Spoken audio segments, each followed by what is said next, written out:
had to hire them. They helped clear the grounds for the arch. That's the great history of Kozeny Wagner. How cool is that?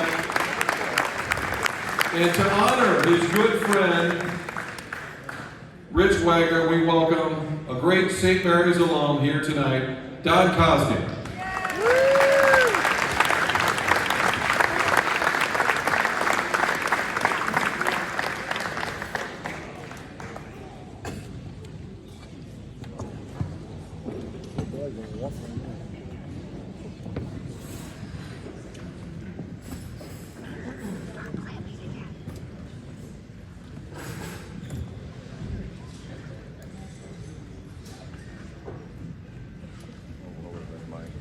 Martin, thank you for that introduction. I appreciate it so much. First of all, let me say it is an honor to be up here to help Rich Wagner get his legacy award from St. Mary's High School. Even though it's posthumous, so we're good. He's a great man. We're going to miss him a lot. Rich unfortunately passed away November 2020 of complications from COVID-19. He, 1 month short of his 85th birthday. We would have had a great time together on that. Okay. Rich was born in Shrewsbury. He was the oldest of 5. His mother was Lucille, his father was Virgil, and we all called him RV. His name was Richard Virgil Wagner, and most of us affectionately called him RV. So his father, he was confined to a wheelchair for several years. He had his legs amputated, and he passed away when Rich was 12. His mother had to kind of pick up the pace a little bit with the family, so she worked at St. Michael's Grade School cafeteria, where we all went to school. She had to help support Rich and his siblings so they could attend grade school at St. Michael's in Shrewsbury. After that, I met Rich in kindergarten a little before all that happened, and he was a good student at St. Michael's. He participated in CYC sports. He was a Cub Scout there, a Boy Scout, and an Explorer Scout. When he was an Explorer Scout, kind of give you an idea of his get up and go and want to get it done. The group, there was 8 of us. We decided, hey, we're going to float down the Current River the next spring, and we were going to build our own boats because we couldn't afford to rent them. So one of the guys got an old Popular Mechanics magazine out, and he said, I saw some plans and drawings for a John boat. So we got a hold of the magazine, we went up to the store, we got plywood, we got 2x4s, we got screws, we got glue, and we built the boats. And that spring we put them in, and about a week's journey, we put them in up just below Montauk State Park, and we floated all the way down to Big Spring State Park, which is just a little bit short of the Arkansas border. Took us about a week, without any leaks, without any mishaps. Well, we came close to a mishap once. Every day we would float down the river and we'd pull up on a sandbar and set our camp for the night and pick it up, and then the next morning we would go ahead. Well, we had everything set up and going, and all of a sudden a farmer shows up.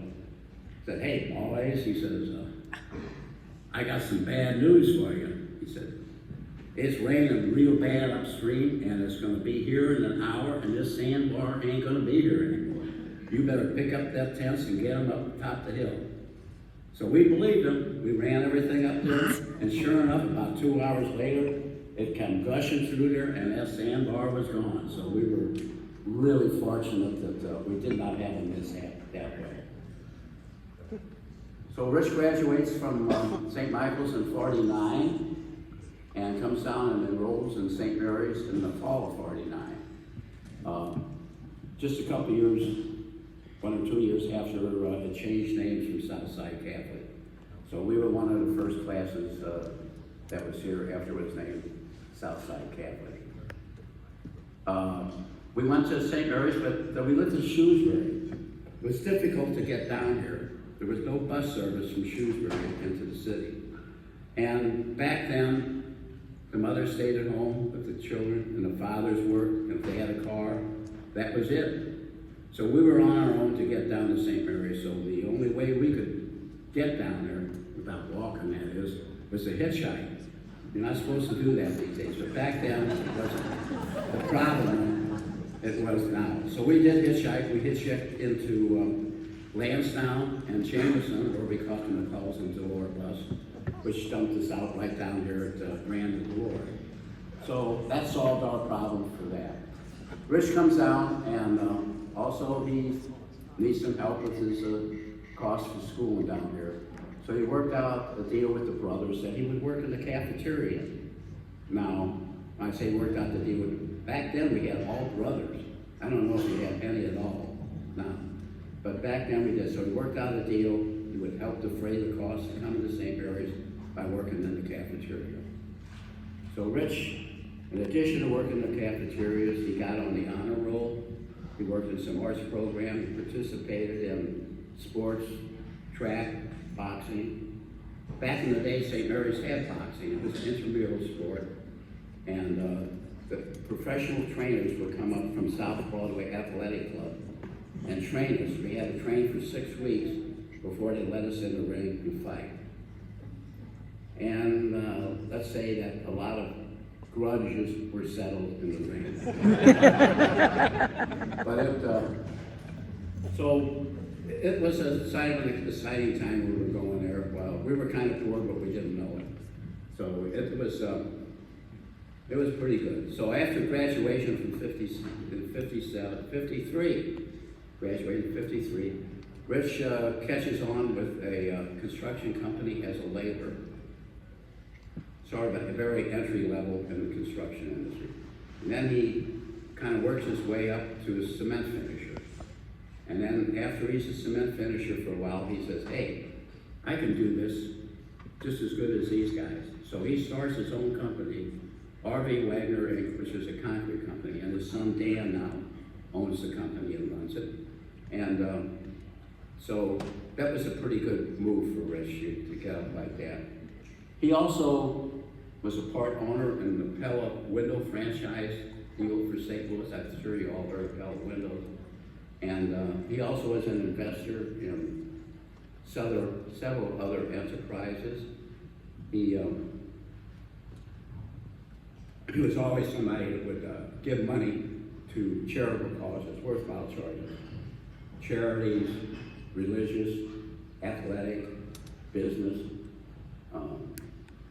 And even on occasions when an individual would need some money, he would lend it to him. Lend it to him in quotation marks. I don't think he ever got paid on some of them. But he was good that way. And so it comes along 1965. Rich and I get together over beers. After some lengthy discussions, we decided we're going to start our own general contracting company.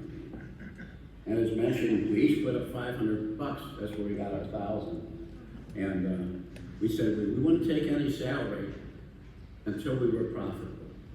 Well, fortunately, a couple months later, we landed a very significant job for us because we were just starting on business. It was widening Morgan Ford Road from Arsenal down to Grabois, which were Grabois, where Beagle Mill is. If you've ever been down Morgan Ford Road lately, you'll notice that there's taverns pretty well all along the way. So as an incentive to our team that was doing the work, we had to go down one side, complete it, and then come back on the other side. We said, hey, if we get to the next tavern by next Friday, you get off early and we'll buy beer. And I tell you, it worked all the way down and all the way back. It was a great team. So that was super.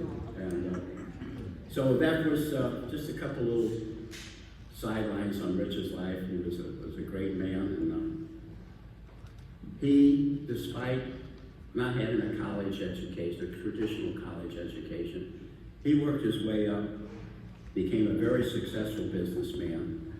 And there might be some of you students out here working the tables tonight that, hey, maybe college isn't for me.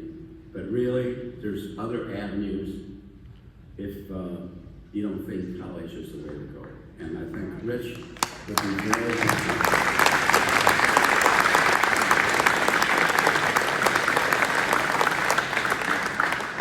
I think Rich would be very happy to see some of the St. Mary guys following his footsteps and become as successful as he was. So, Mike, I think Rick is going to come up here. Okay. And here is Rich's son.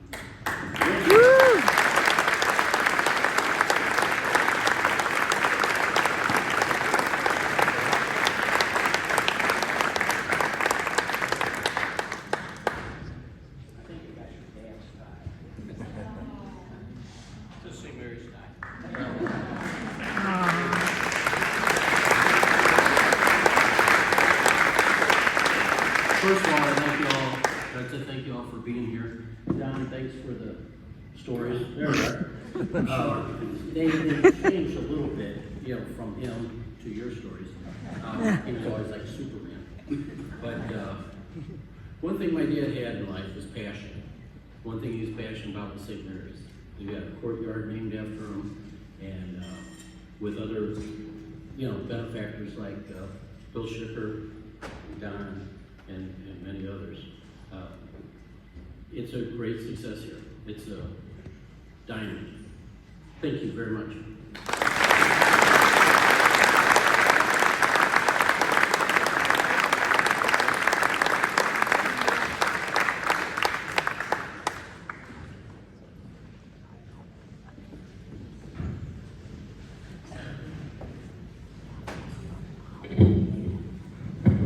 What a great story, right? Hard work pays off. What a great message.